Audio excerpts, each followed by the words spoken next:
Nós vamos meditar, meus irmãos, na palavra de Deus, no livro de Atos dos Apóstolos.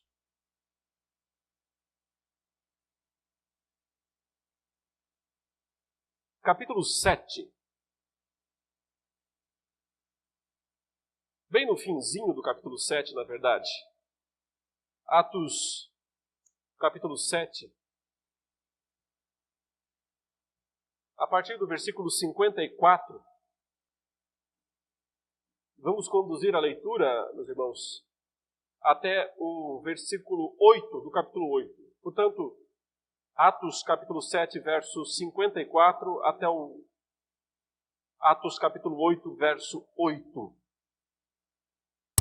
É um recorte aqui, do livro de Atos, de um momento crucial para a igreja cristã.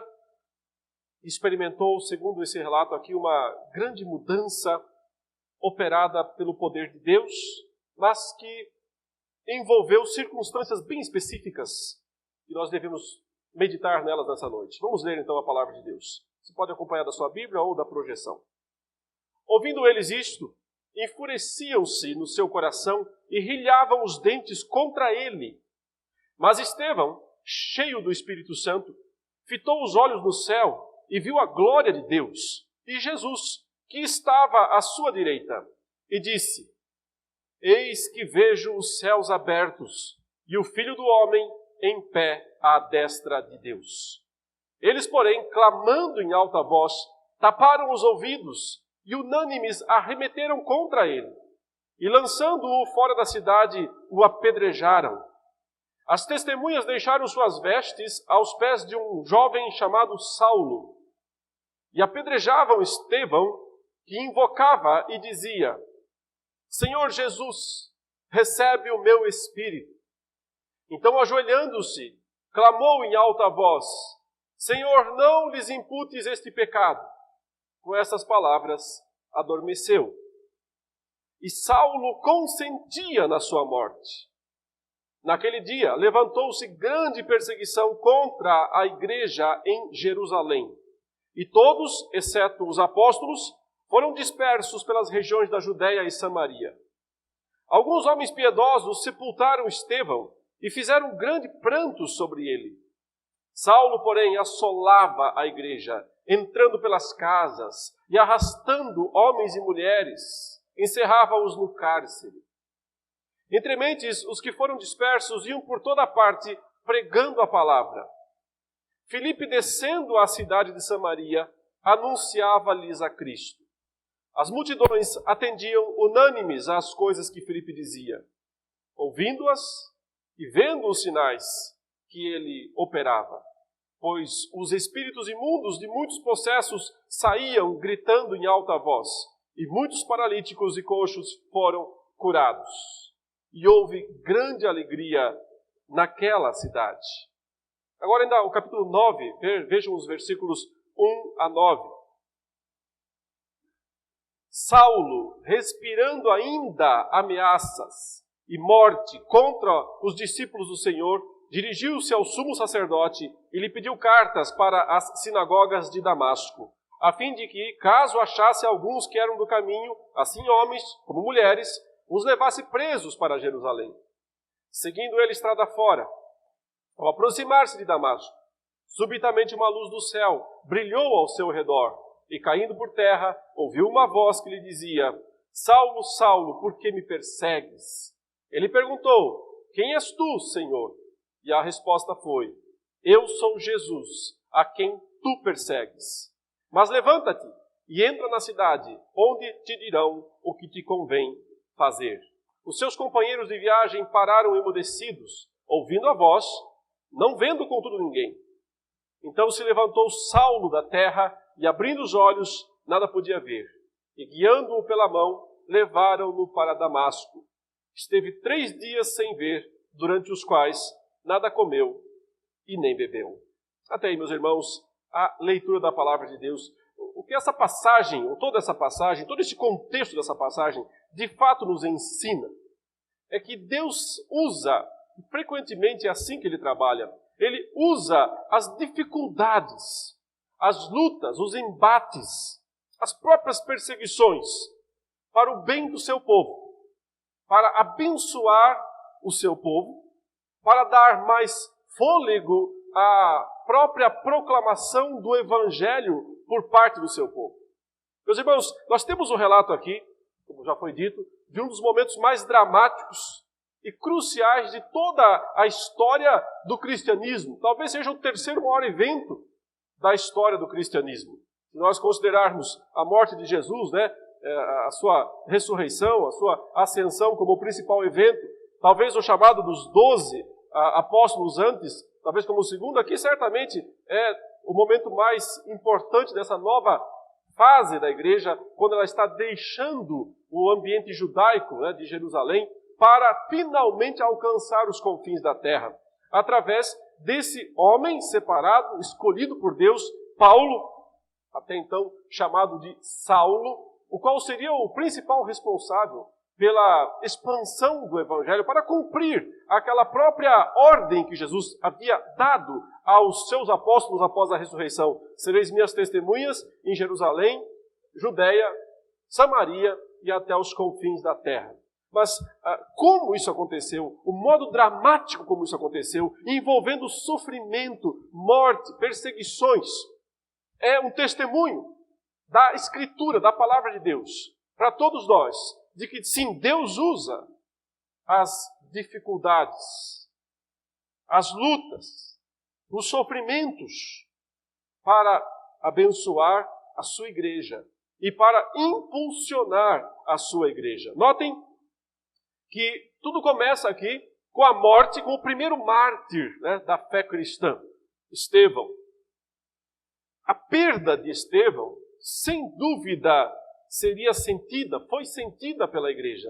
Afinal, vejam algumas coisas que são ditas a respeito desse homem, lá no capítulo 6.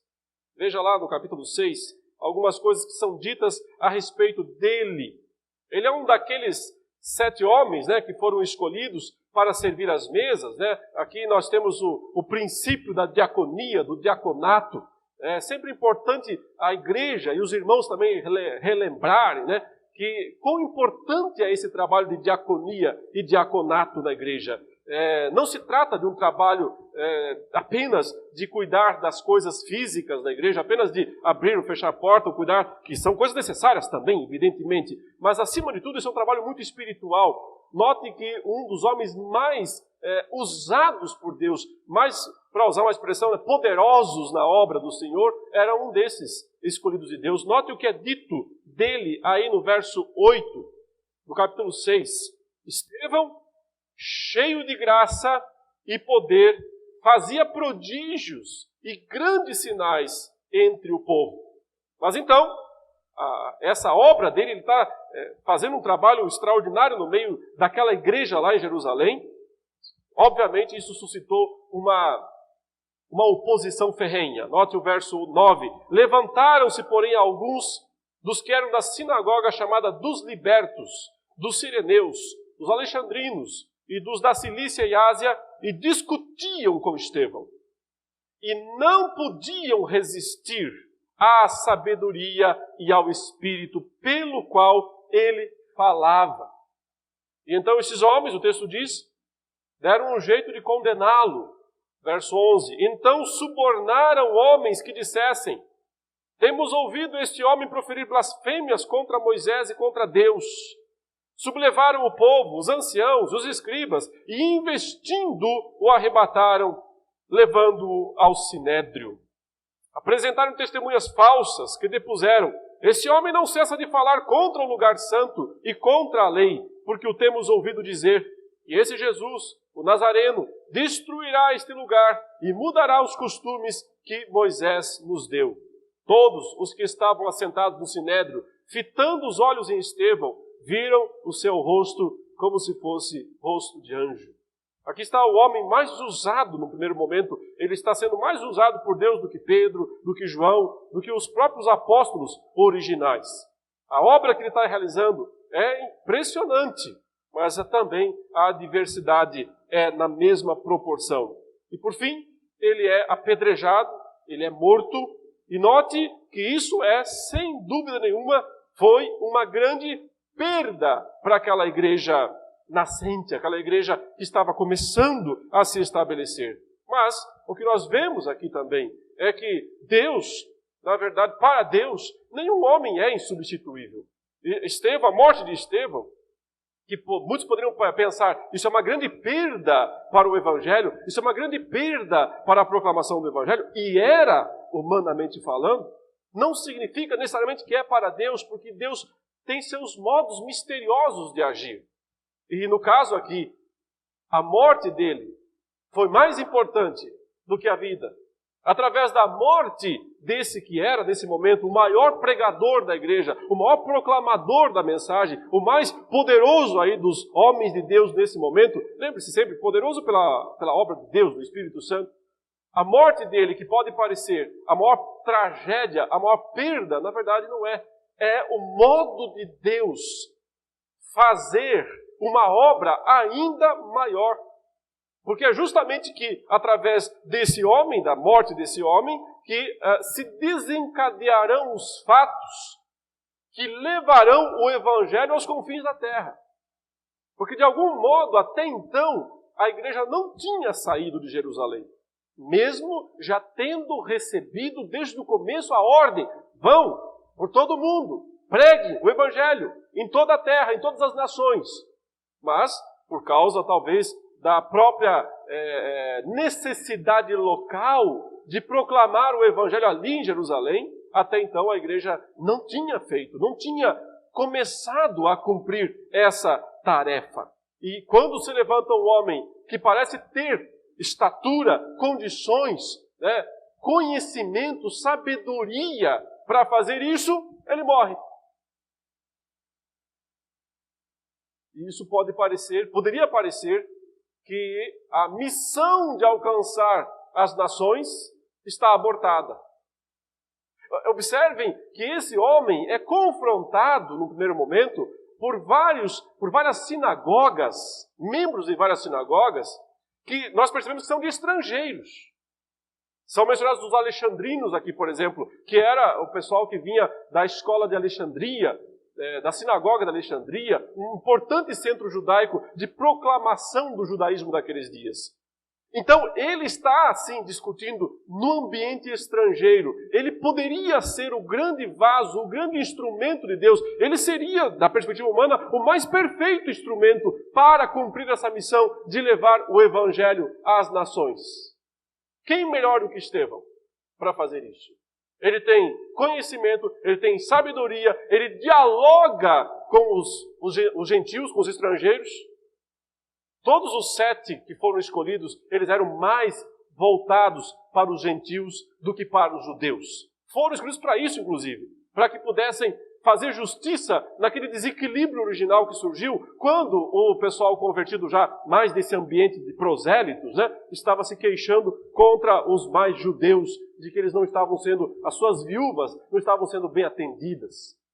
Então vão reclamar com Pedro, os apóstolos, eles dizem, então escolham 7 homens cheios do Espírito Santo, 7 homens cheios de poder e graça de Deus, para que esses homens sejam, então, cumpram essa tarefa de tratar das viúvas dos gregos. Então Estevão é um desses, ele é o principal, ele é o mais utilizado por Deus para isso. Ninguém melhor do que ele, talvez. Quem estivesse lá olharia e dizer, esse homem vai ser o cara que Deus vai usar. Mas não será.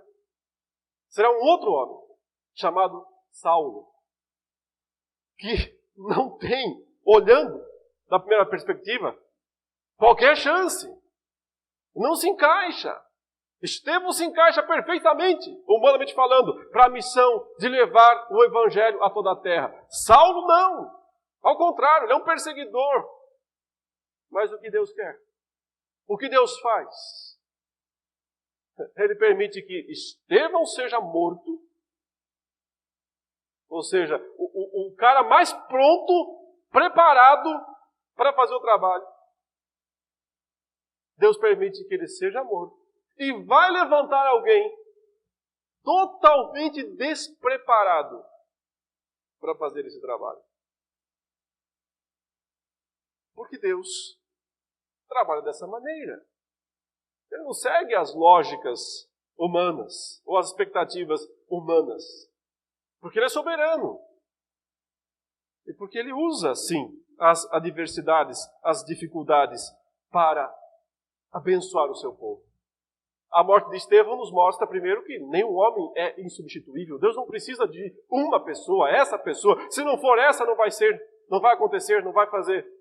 Todos os homens de Deus que trabalham para Deus deveriam olhar para o exemplo de Estevão e pensar um pouco menos de si mesmos. E reduzir o pensamento que tem a respeito de si mesmo, olhar com mais moderação para si mesmo. Não, nós não somos necessários. Nenhum de nós é imprescindível para essa tarefa que Deus quer realizar.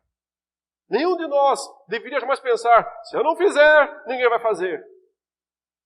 Porque esse tipo de pensamento é um pensamento ímpio. Não é um pensamento que se harmoniza com o modo de Deus agir na história.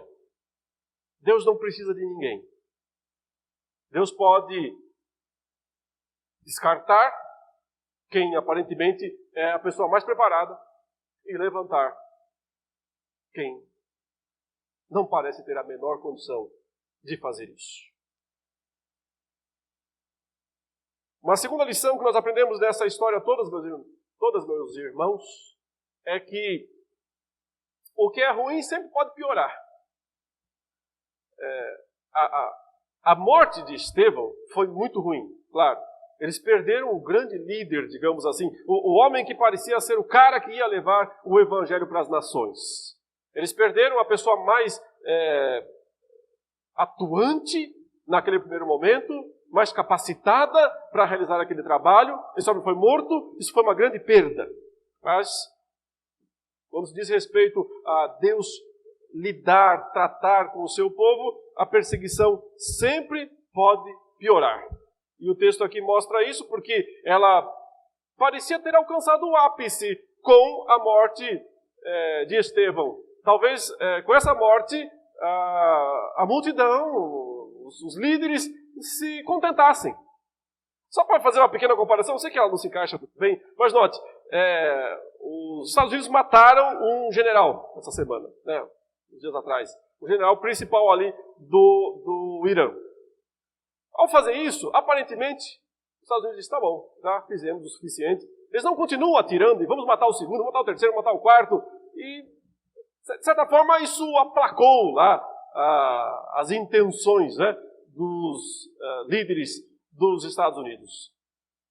E talvez aqui, né, quando e a comparação nesse sentido não é exata, mas só para pensarmos, quando os judeus pensaram, o cara mais atuante, o principal líder aqui surgindo, né, com mais condições, o que mais desafiou e humilhou os nossos proclamadores, está morto? Tá bom, agora podemos descansar e vamos deixar as coisas acontecerem. Mas não.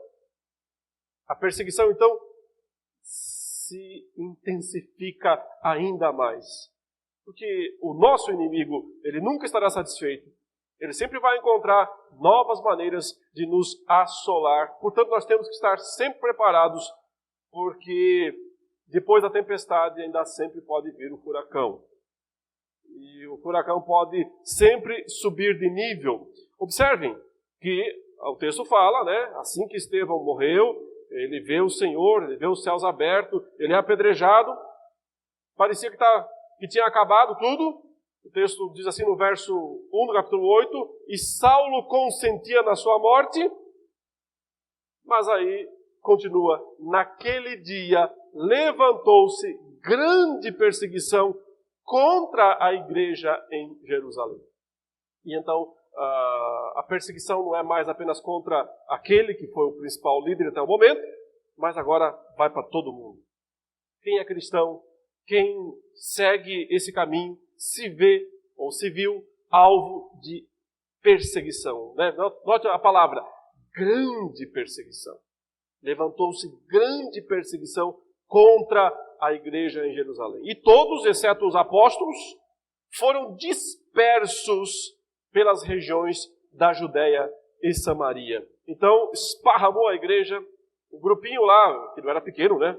Quase 5.000 pessoas já tinham aderido à fé nesses primeiros momentos de pregação. com aqueles 2 grandes sermões que Pedro pregou, né? Mas agora eles têm que sair da cidade, porque senão acontecerá muitos outros apedrejamentos, como aconteceu com Estevão, e para salvar a própria vida, essas pessoas fogem, saem de Jerusalém e vão se espalhando pela Judéia e Samaria. Os apóstolos evitam sair, porque eles, por algum motivo, eles acham que devem continuar ali em Jerusalém, com certeza escondidos, né, protegidos.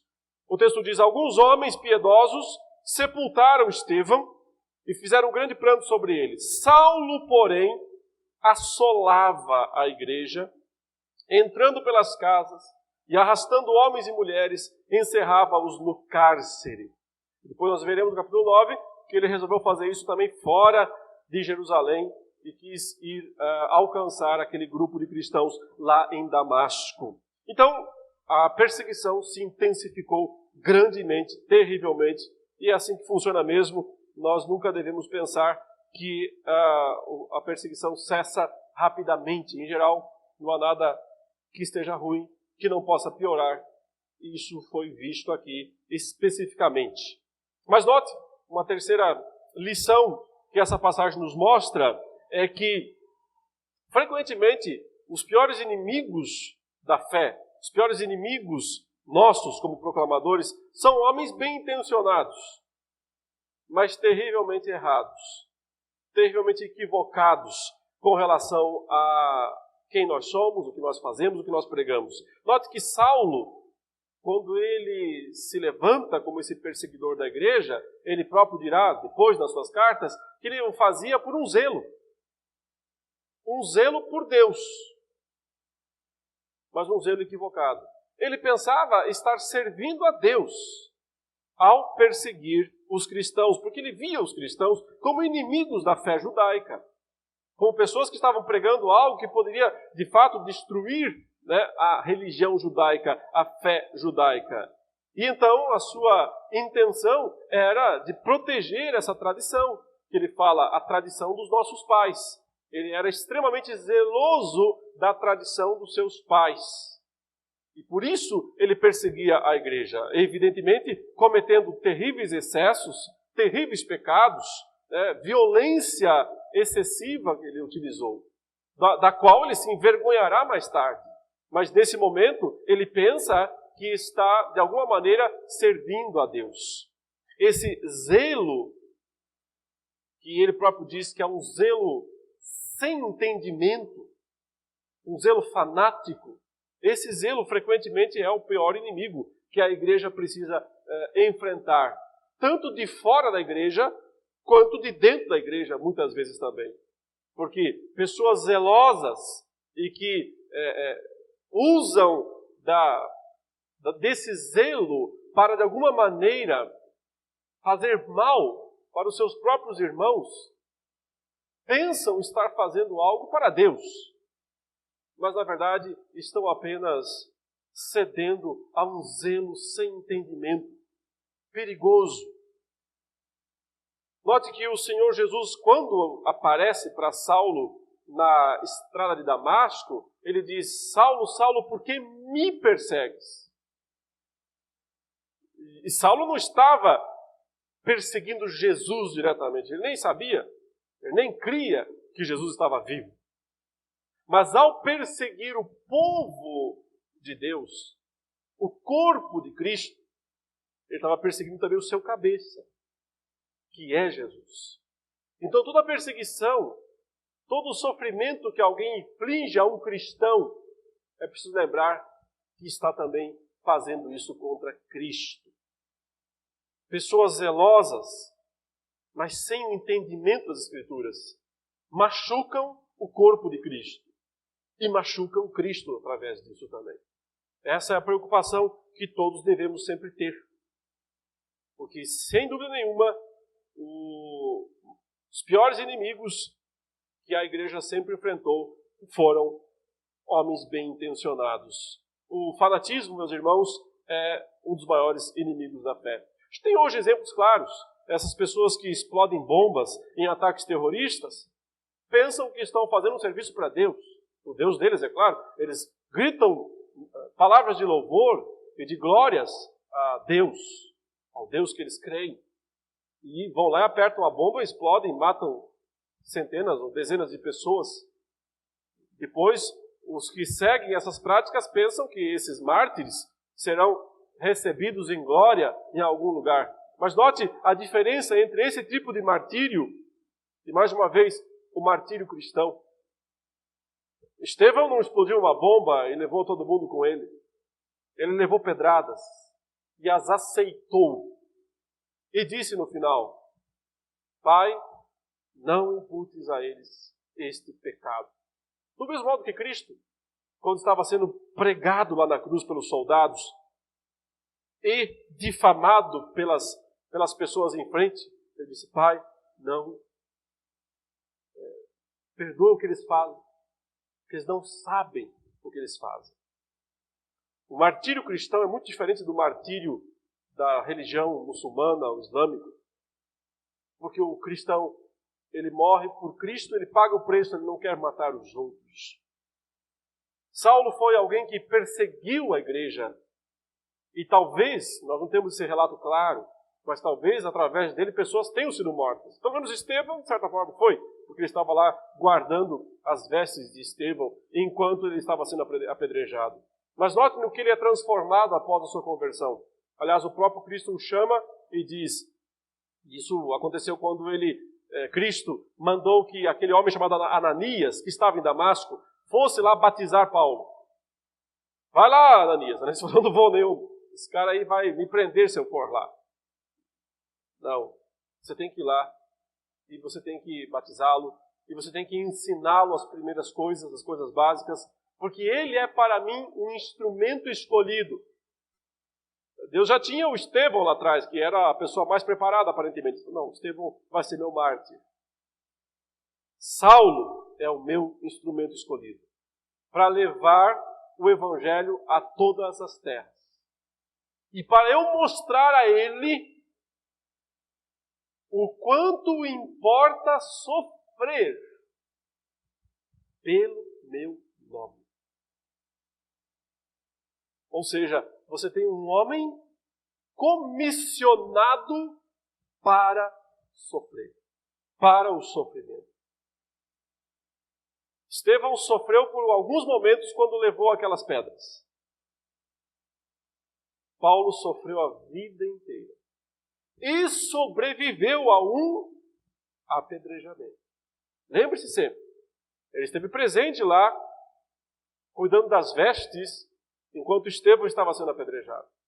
Mas logo na sua primeira viagem missionária, quando ele vai pregar nas igrejas da Galácia, naquelas cidades de Antioquia da Pisídia, Icônio, Listra, Derbe, as cidades da Licaônia, ali ele foi apedrejado. Já na sua primeira viagem, ele é apedrejado.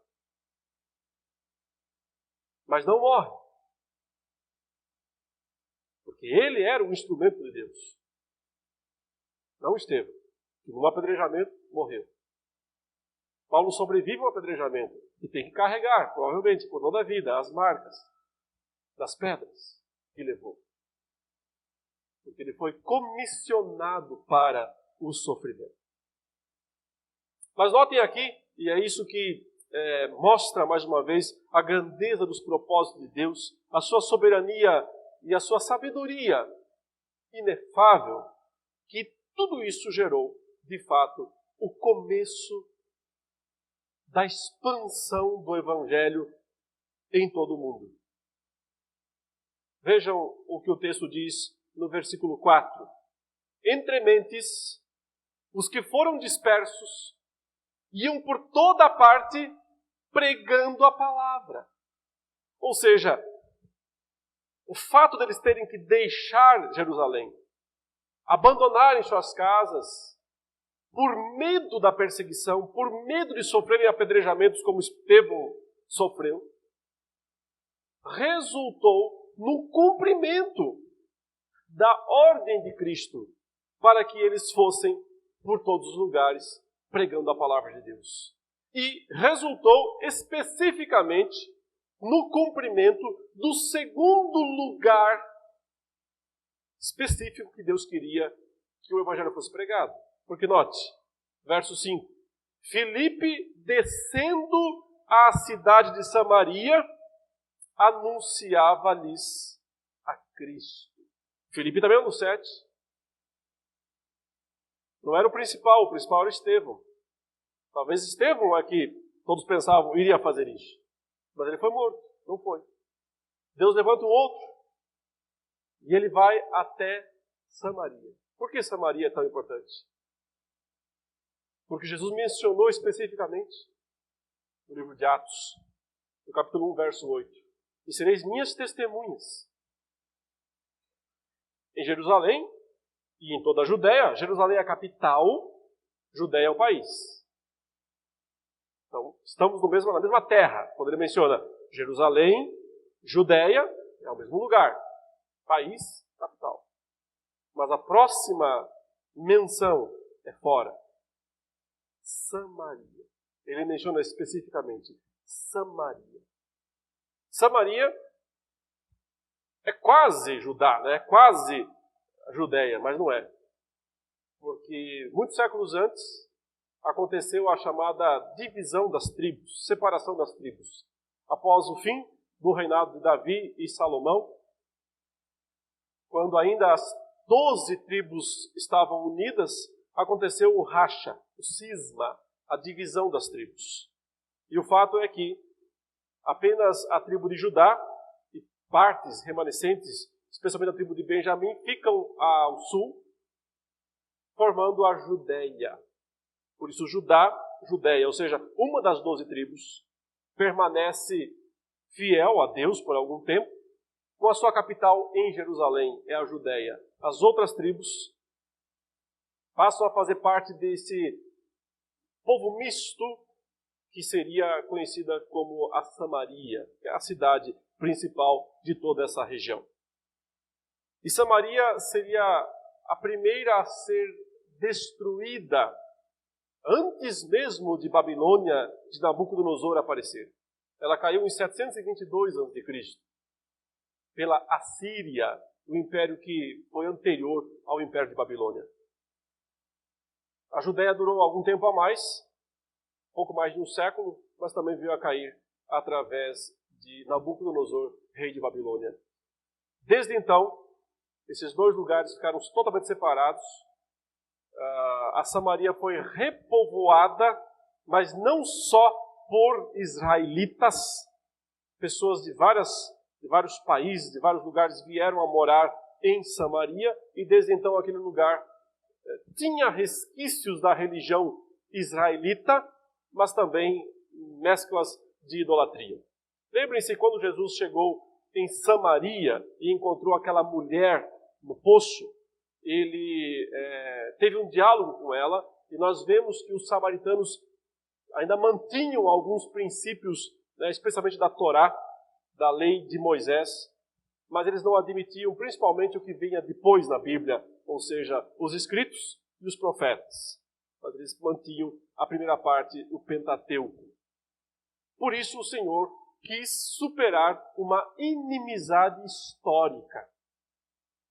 E o fez através desse grande momento de perseguição que resultou na morte de Estevão, do furor de Saulo, o perseguidor da igreja, dispersou os cristãos pelas regiões da Judéia e finalmente alcançou Samaria através de Filipe, o evangelista. Ele chega lá e o texto diz que ele anunciava-lhes a Cristo. E o verso 6 diz: as multidões atendiam unânimes às coisas que Filipe dizia. Estavam prontos, estavam preparados, o Espírito já estava trabalhando nessas pessoas. Só faltava o pregador chegar lá. Quando o pregador chegou lá, a obra foi feita. Porque na soberania de Deus, ele tinha decidido dessa maneira: sereis minhas testemunhas em Jerusalém, Judéia, em Samaria, e então o salto definitivo, até os confins da terra. Os confins da terra são alcançados por Saulo. Então, nesse mesmo evento, percebam, você tem o cumprimento do mandato de Deus para alcançar Samaria, através de Filipe. E notem, depois, Pedro e João descem a Samaria para confirmar a obra de Filipe. E foi assim que Deus, de fato, tirou da igreja qualquer resquício da divisão que existia. Ou seja, não existe crente judeu e crente samaritano, só existe crente, quer seja de judeus, quer seja de samaritanos. É provável que um dos primeiros grandes homens da igreja cristã, que é chamado Justino, o mártir, ele era um samaritano, oriundo do samaritanismo, da terra de Samaria. E ele foi um dos principais apologistas da igreja já no segundo século, logo depois dos apóstolos. Deus agiu nesses mesmos lugares, tanto na Judéia quanto em Samaria. E finalmente, para alcançar os confins da terra, mas o meu ponto a destacar é: tudo começou com aquela grande perseguição. Tudo começou com aquele grande momento que parecia a maior perda para a igreja, que foi a morte de Estevão, e que foi o furor de Saulo contra a igreja. Isso parecia o fim da igreja, mas era só o começo. Na verdade, isso era só o início. Eram instrumentos, ferramentas de Deus para fazer o exato oposto. Não o fim, mas o início de algo muito maior, incompreensível. Porque exatamente isso resultou, primeiro, na chegada do Evangelho em Samaria com Filipe.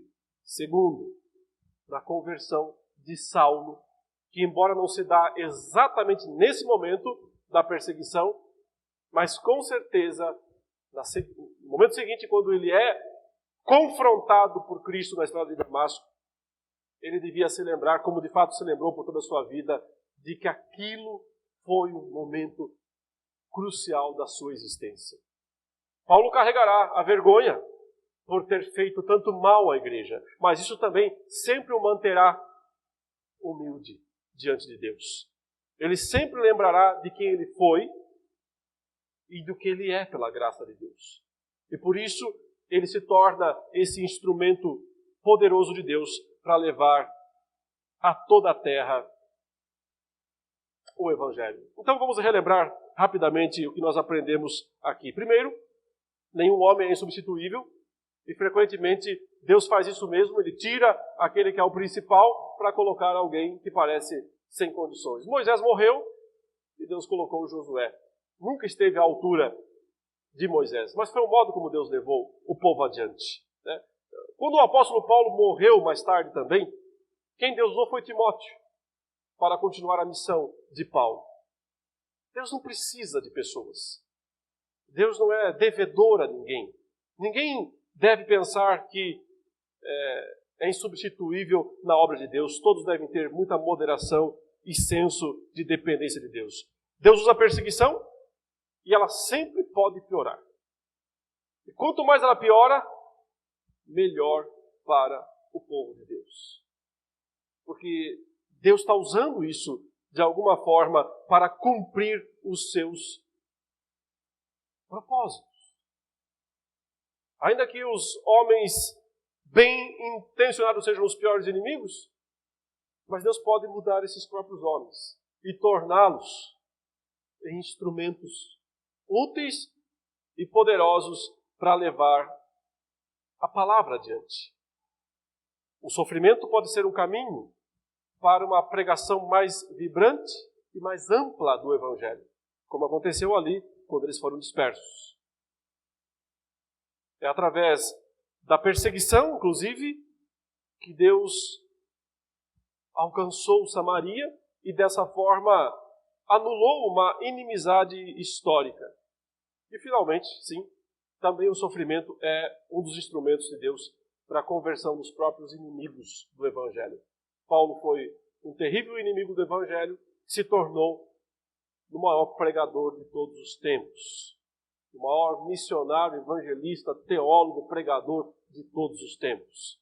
Deus utilizou esse homem, que no primeiro momento não parecia se encaixar com essa missão, para cumprir exatamente aquilo que ele queria. que nos mostra, meus irmãos, portanto, tudo isso. E Deus é grandioso. E seus propósitos são misteriosos, sempre serão, desconhecidos de todos nós, mas nada foge ao seu controle, nada foge ao seu querer.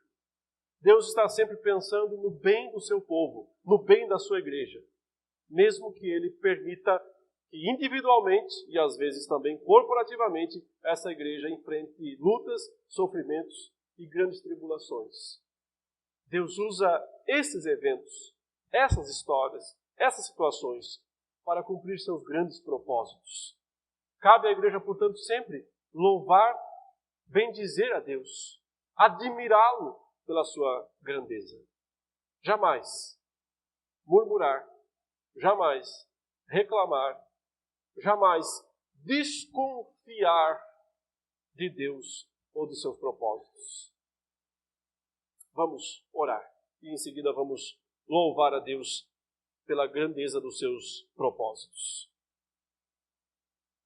Santo e amado Deus, nós te bendizemos nessa noite, porque ao lermos a tua palavra, nós ficamos admirados pelos acontecimentos do passado, acontecimentos bíblicos, que nos mostram a tua grandeza, a tua soberania e o teu poder.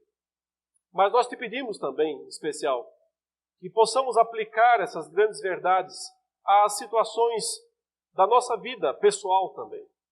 Possamos ver nos acontecimentos que nos cercam, todos eles, o teu querer, o teu amor, os teus propósitos, e que tu podes utilizar os momentos difíceis da nossa vida para que nós tenhamos um amor maior pelo Senhor, uma submissão maior pelos teus propósitos e um serviço mais vibrante ao teu querer.